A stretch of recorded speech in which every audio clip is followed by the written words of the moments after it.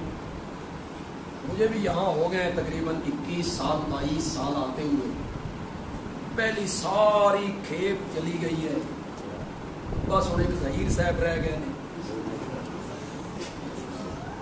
دوسری پود آ گئی، اسی انجے ہی ہوں۔ آپ ہمارے لیے دعا کرتے ہیں اللہ یہ طاقت بخشے۔ الرحمن الرحیم، بڑا مہربان، انتہائی رحم کرنے والا۔ ربط لگانے لگا ہوں رب العالمین سے، مزہ آ جائے نا تو پھر سبحان اللہ کہہ کے ذرا میری حوصلہ افزائی ہو جائے، مزہ آ جائے۔ ساری کائنات کا پالنے والا میں ہوں، رب العالمین میں ہوں، روزی رساں میں ہوں، ہر ایک کی ضروریات کو پورا کرنے والا میں ہوں۔ آگے اللہ نے فرمایا تن پالنا میری مجبوری نہیں، میری رحمت کا تقاضا ہے۔ تجھے پالنا میری مجبوری کوئی نہیں، تجھے پالنا میری رحمت کا تقاضا ہے۔ اس لیے آگے دونوں صفتوں کا ذکر کیا، بڑا مہربان، انتہائی رحم کرتا۔ دونوں کا مادہ را ہے مین، رحم۔ فرق علماء نے یہ کیا کہ رحمان ہے دنیا کے اعتبار سے، رحیم ہے آخرت کے اعتبار سے۔ دنیا کے حساب سے رحمان ہے، رحمت ہو رہی ہے مسلمانوں پر بھی، کافروں پر بھی، ہندو سکھ یہودی عیسائی، دولت مل رہی ہے، بچے مل رہے ہیں، صحت مل رہی ہے، جوان جانوروں پر بھی۔ اور آخرت کے لحاظ سے رحیم ہے کہ اس دن اس کی رحمت خاص ہوگی مومنوں کے لیے، کافر اس کی رحمت سے کیا ہوں گے؟ مایوس ہو جائیں گے۔ اور وہ رحمت خاص ہوگی کس کے لیے؟ مالک یوم الدین۔ میری رحمت پہ کہیں مغرور ہو کے گناہوں پہ دلیر نہ ہو جانا کہ بڑا رحمان ہے، بڑا رحیم ہے، بڑا بخشنہار ہے، کہیں گناہوں پہ دلیر نہ ہو جانا۔ یہ بھی ذہن میں رکھنا قیامت کے دن کا مالک ہے وہ اکیلا مالک ہے، مالک یوم الدین۔ دنیا کا مالک کون؟ تو پھر یہاں قیامت کے ساتھ ملت کو کیوں ذکر کیا؟ قیامت کے دن کا آخری صورت میں کیا کہا؟ قل اعوذ برب الناس، آگے مالک الناس، للہ ملک السماوات والارض۔ یہاں کہا قیامت کے دن کا مالک۔ مفسرین نے اس کی وجہ لکھی، مزیہ وجہ یہ لکھی کہ دنیا میں مالک اللہ ہے، لیکن اللہ نے عارضی ملک بندوں کو بھی دے رکھا ہے۔ اے دکان میری، اے مکان میرا، اے فیکٹری میری، اے زیور میرا، اے بچے میرے، یہ عارضی ملک۔ قیامت کے دن یہ عارضی ملک بھی کوئی نہیں ہوگا، سب ملک اللہ کے ہوگا۔ یا اس لیے کہا کہ اس دنیا میں اللہ نے مجھے آنکھیں دی، قرآن پڑھ لے تیری مرضی، ناول پڑھ لے تیری مرضی، ہاتھ دیے قرآن پکڑ لے تیری مرضی، گندی چیز پکڑ لے تیری مرضی، پاؤں دیے مسجد کی طرف چلا جا تیری مرضی، سینما کی طرف چلا جا تیری مرضی، کان دیے قرآن سن تیری مرضی، گانے سن تیری مرضی، زبان دے دی، اچھا بول بول تیری مرضی، گالیاں بک تیری مرضی، اختیار دے دیا۔ قیامت کے دن یہ اختیار بھی کسی کے پاس نہیں ہوگا، ہاتھ پاؤں زبان نہیں، سارا اختیار کس کے پاس ہے؟ ایک بندہ آئے گا، اللہ فرمائیں گے اے گناہ کیتا ہی نہیں کیتا، یہ کیا ہے نہیں کیا، یہ کیا ہے نہیں کیا، آؤ بھائی فرشتوں لے آؤ دفتر، آؤ دفتر کھل گئے، یہ دیکھ یہ دیکھ، وہ بندہ کہے گا یہ فرشتے بھی تیرے، لکھن والے بھی تیرے، لکھ دے رہے انہیں، میں نہیں کی تیری، لکھ دے رہے ہوں۔ اس وقت اللہ اس کی زبان کو کہیں گے چپ کر جا، خاموش۔ اللہ اس کی ران کو کہیں گے بول۔ جتنے گناہ ران سے کیے ران بولے گی، ہاتھ جتنے گناہ ہاتھ سے کیے ہاتھ بولیں گے، آنکھ جتنے گناہ آنکھ نے کیے آنکھ بولے گی، کان جتنے گناہ کان نے کیے کان بولے، اعضاء بولنے لگے۔ اللہ تعالیٰ فرمائیں گے اے تے تیرے نے، وہ تو میرے تھے، اے تے تیرے نے۔ تو ران پہ ہاتھ مار کے کہے گا سب کچھ تمہارے لیے کیا تھا، تم بھی میرے خلاف گواہی دینے لگے ہو۔ تو مالک یوم الدین کا مطلب یہ ہے کہ قیامت کے دن کا کلی اختیار۔ تیسرا معنی بھی کر سکتا ہوں، یہودی اور عیسائی قیامت کے قائل تھے، مشرکین مکہ قیامت کے قائل نہیں تھے۔ وہ کہتے کوئی قیامت نہیں، یہودی کہتے تھے آئے گی، عیسائی کہتے تھے قیامت آئے گی، لیکن انہوں نے اپنے لوگوں کو غلط نظریے پڑھا رکھے تھے۔ جنہوں نے لاڑکو سی پڑھے ہوا نا، ایک کون چھڑا کے اللہ ان کی سفارش کو رد نہیں کرتا، ان کی سفارش کو اللہ رد نہیں کرتا۔ یہ اللہ کے پیارے ہیں، اللہ کے محبوب ہیں، یہ چھڑا لیں گے، بچا لیں گے، یہ ان کے ذہن میں تصور تھا۔ اللہ نے ان کا تصور توڑا، فرمایا نہیں، مالک یوم الدین، قیامت کے دن کا کلی اختیار اور ملک میرے اختیار۔ لا یتکلمون الا من اذن له الرحمن وقال صوابا۔ یتکلمون دا میں نہ میں کرنا، کلام کرنا، کلام کرنا، لا دا میں نہ تسی کر دو۔ لا یتکلمون،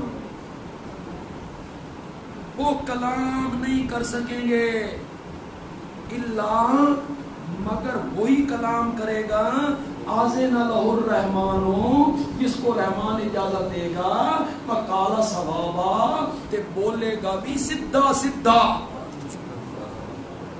سیدھے سیدھے کا کی میں نا، مشرک کے حق میں شفاعت نہیں کرے گا، موحد کے حق میں شفاعت۔ آپ میں اہل علم بیٹھے ہیں، ایک جملہ کہنا چاہتا ہوں، اس کی تشریح کرنے لگ جاؤں گا تو وقت اسی میں صرف ہو جائے گا۔ مولانا حسین علی نے شفاعت کا مسئلہ حل کیا، دو لفظوں کا مزہ ہی، خدا کی قسم ساری آیتیں حل ہو گئی، دو لفظ۔ مولانا حسین علی کہتے ہیں شافع معزونو، شافع معزونو مشفوع لہو مواحدو۔ کسی نے بھی سمجھ نہیں؟ شافع کون ہے؟ شفاعت کرنے والا۔ معزون کا معنی ہے اس کو اجازت دی جائے، تو سفارش کرنے والے کے لیے ضروری ہے کہ اس کو کیا ملے؟ یہ ہو گیا شافع معزونو مشفوع لہو، جس کے لیے شفاعت کر رہا ہے وہ موحد ہو۔ دو لفظوں میں سارا مسئلہ حل کر، شافع معزون ہو اور جس کے حق میں شفاعت ہو رہی ہے وہ کیا ہو؟ مشرک کے حق میں شفاعت ہو۔ اس کے بعد نمازی سے کہا گیا میری تعریفیں کی ہیں، میری صفات کا ذکر کیا ہے، اب ایک وعدہ کر میرے ساتھ، ایاک نعبد و ایاک نستعین۔ ایاک مفعول مقدم، نعبد و فعل فاعل مؤخر۔ نحو کا امام رضی کہتا ہے کہ کلام کو اپنی جگہ سے ہٹا دیا جائے تو فائدہ حصر کا ہوتا ہے، حصر ہی کا معنی دیتا ہے۔ ایاک نعبد، ہم تیری ہی عبادت کرتے ہیں، وَإِيَّاكَ نَسْتَعِينُ، اور ہم تجھ ہی سے۔ اس نے نفی کر دی، جڑیں کاٹ کے، ہم تیری ہی عبادت کرتے ہیں۔ بولو سجدہ کرنا عبادت نہیں؟ بولو پکار عبادت نہیں؟ غائبانہ پکار عبادت نہیں؟ نظر و نیاز عبادت نہیں؟ کیا فقہ حنفی کی کتابوں نے نہیں لکھا النظر عبادت والعبادت لغیر اللہ کفر صریح و شرک کبیر؟ کیا بحر الرائق نے یہ نہیں لکھا النظر عبادت؟ نظر کیا ہے؟ پکار غائبانہ کیا ہے؟ سجدہ کیا ہے؟ طواف کیا ہے؟ تو یہاں کیا وعدہ کرتے ہو؟ ہم تیری ہی عبادت کرتے ہیں اور ہم تجھ ہی سے. ذرا توجہ کیجئے، پوری طرح توجہ میرے ساتھ رکھنی ہے آپ نے. ایاک نعبد، بولو ایاک نستعین. اس واو کو کہتے ہیں بیانیہ. اس واو کا کیا نام؟ تفسیریہ. تفسیریہ بیانیہ. یہ واو کیا کہتی ہے؟ یہ واو کہتی ہے میرے تو پہلے جملے دی سمجھ نہیں نہ آئی، میرے تو پہلے جملے دی سمجھ نہیں نہ آئی، میرے تو پچھلا جملہ پڑھو. اے پچھلا جملہ پہلے جملے دا بیان ہے. اے پچھلا جملہ پہلے جملے دی تفسیر ہے. اب واو بیانیہ کا معنی کریں گے یعنی اب معنی کرو ایاک نعبد، ہم تیری ہی عبادت کرتے ہیں. مولا ملتان دے لوگاں نو عبادت ہی سمجھ نہیں آئی. عبادت کسے کہتی ہیں؟ واو کہتی ہے اگلا جملہ پڑھو، اگلا جملہ پہلے جملے کی تفسیر ہے، یعنی ہم مصیبتوں میں مدد کے لیے پکارتے ہیں تو صرف اللہ ہی کو. یہ ہے عبادت. الدعاء هو العبادہ، الدعاء مخ العبادہ. ایاک نعبد و ایاک نستعین. جب یہاں تک نمازی پہنچا، اوپر سے اللہ نے آواز لگائی فسأل یا عبدی، ہن مانگ میرے کول کی مانگنا چاہتا. یہ ہے مانگنے کا طریقہ. مانگ مجھ سے کیا مانگتا ہے؟ اولاد مانگتا ہے، مال دولت دکان کاروبار مانگتا ہے؟ نا مولا، یہ چیزیں تو تم نے مخالفوں کو بھی دی ہیں، کافروں کو بھی دی ہیں، دشمنوں کو بھی دی ہیں. میں تو تجھ سے وہ چیز مانگتا ہوں جو تم اپنے پیاروں کو دیا کرتا ہے. اہدنا الصراط المستقیم.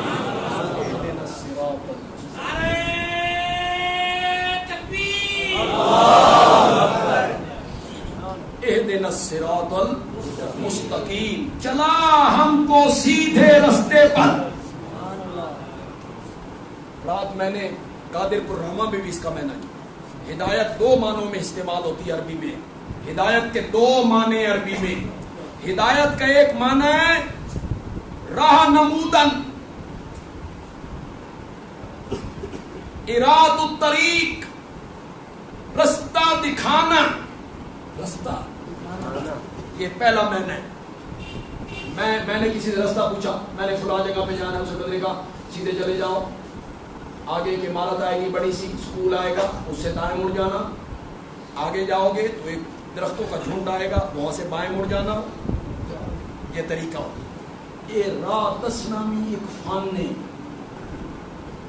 راستہ بتانا بھی ایک، ورنہ تو کئی لوگ دستے نے راہ جڑا پہلا ذہن چاہتا نا وہ بھی نکل جاتا. لوگ یہ سمجھ کے راستہ بتاتے ہیں کہ یہ بھی ملتان دا، اس کو حرم گیٹ دا ہی پتا، اس کو پاک گیٹ دا ہی پتا، اس کو بورڈ گیٹ دا ہی پتا، اس بیچارے کو کچھ پتا نہیں. اب میں جو آپ سے کہوں، آپ سرگودا آئیں اور آپ کہیں جی میں واٹر سپلائی روڈ آپ کی مسجد میں آنا چاہتا، میں کہتا ہوں نوری گیٹ پہ آ جاؤ نا. اس بیچارے کو نوری گیٹ کا کیا پتا ہے؟ نوری گیٹ کا تو مجھے پتا ہے، سرگودا والوں کو پتا ہے. یہ بندہ ملتان سے آیا، اس کو کیا پتا ہے نوری گیٹ کیا ہے؟ تم سٹی سٹاپ پہ کھڑے ہو نا، اس کو کیا پتا ہے سٹی سٹاپ کیا ہوتا ہے؟ یہ تو مجھے پتا ہے سٹی سٹاپ کیا ہے، وہ تو بیچارہ واقف ہے. لوگ سمجھتے ہیں رستہ بتانے والے بھی یہ بھی اتھو دئی ہے، اسے مشہور چوک بتانے لگ جاتے. اراد الطریق، رستہ دکھانا. میں بور گیٹ آیا، پہلی مرتبہ آیا، میں نے وہاں ایک بندے سے پوچھا، میں نے سنہری مسجد جانا ہے کالے منڈی. اس نے کہا یوں چلے جاؤ، پھر یوں ہو جاؤ، پھر گلی میں مجھے بتاتا رہا. اس میں غلطی کا احتمال.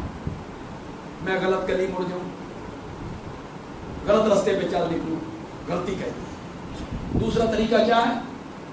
منظر رسانیدن، ایصال المطلوب۔ بندہ شریف تھا، اچھا بندہ تھا، اس نے کہا یہ سرگودا سے آیا ہے، عالم ہے، کہاں دھکے کھاتا پھرے گا۔ عثمان نے کیا بے میرے پیچھے سکوٹر دے، میں بیٹھ گیا، وہ اس دروازے پہ لایا، اس نے کہا اے سنہری مسجد، اے سنہری مسجد، اہدنا الصراط المستقیم میں دوسرا معنی مراد ہے مولا ساڈا ہاتھ پھڑ کے جنت کے دروازے پہ پہنچا دے، اے ثبتنا، اے ثبتنا، ہمیں اس راستے پہ کیا رکھو، صراط الذین انعمت علیہم، یہ ان لوگوں کا راستہ ہے جن پہ تو نے انعام کیا۔ وہ انعام جن پہ کیا وہ کون ہے؟ من النبیین والصدیقین والشہداء والصالحین، نبیاں والے راہ تے چلا، صدیقین کے راستے پہ چلا، شہداء کے راستے پہ چلا، بزرگان دین کے راستے پہ چلا، غیر المغضوب علیہم، ان لوگوں کے راستے پہ نہ چلا جن پہ تیرا غضب ہو گیا، ولا الضالین، ان کے راستے پہ بھی نہ چلا جو پھٹک گئے۔ میرے پیارے پیغمبر نے مغضوب علیہم اور ضالین میں کیا فرق کیا؟ مغضوب علیہم سے مراد یہودی، ضالین سے مراد عیسائی۔ یہودیوں کے راستے پہ نہ چلا، عیسائیوں کے راستے پہ نہ چلا، ان لوگوں کے راستے پہ چلا جن پہ تیرا، وہ کون ہے؟ انبیاء، صدیقین، نبیوں والے راستے پہ چلا۔ یہودیوں عیسائیوں کے راستے پہ نہ چلا۔ یہ میری تقریر کی آخری الفاظ ہیں اور ساری تقریر کا نچوڑ ہے۔ اس راستے میں اللہ کو بھی پکارا جائے اور اللہ کے سوا حضرت عزیر اور حضرت موسیٰ کو پکارا جائے، وہ یہودیوں کا رستہ۔ اور جس رستے میں اللہ کو بھی پکارا جائے اور حضرت عیسیٰ اور مریم کو پکارا جائے، وہ عیسائیوں کا رستہ۔ اور جس رستے میں اللہ کو بھی پکارا جائے، ابراہیم، اسماعیل، لات، منات، عزا، ہبل کو پکارا جائے، وہ مکے کے مشرکوں کا رستہ۔ اور جس رستے میں اللہ ہی کو پکارا جائے، وہ محمد عربی کا رستہ ہے۔ صراط الذین انعمت علیہم، ان لوگوں کے رستے پہ چلا جن پہ تیرا انعام ہوا ہے۔ وہ انبیاء تھے، اولیاء تھے، بزرگان دین تھے، ان کے رستے میں شرک والی بیماری کوئی نہیں، شرک والی منحوس بیماری اس رستے میں نہیں ہے۔ ان اللہ ربی و ربکم فاعبدوہ ھذا صراط الحمدللہ رب العالمین۔